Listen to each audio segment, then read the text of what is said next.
حامل القرآن، قد خصك الرحمن بالفضل والتيجان، والروح والريحان يا دائم الترتيل للذكر والتنزيل.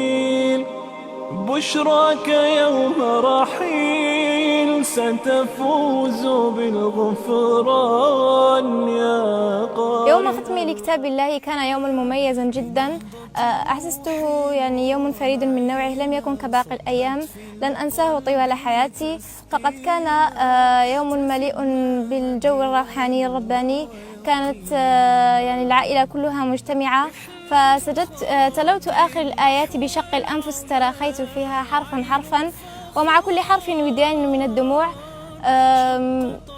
يعني فسجدت أبكي فرحة جياشة، لم أستطيع أن أصل القراءة من تسلسل أدمعي. يعني تذكرت تلك الليالي التي كنت لا أنام فيها، تذكرت تلك الليالي التي كنت أستيقظ تصر أمي على إيقاظي فجرا لأذهب إلى المدرسة القرآنية وأنا لازلت صغيرة أحب النوم واللعب. فتذكرت كل الأيام التي تعبت فيها، ويعني كان يعني مرت علي كشريط في تلك اللحظة.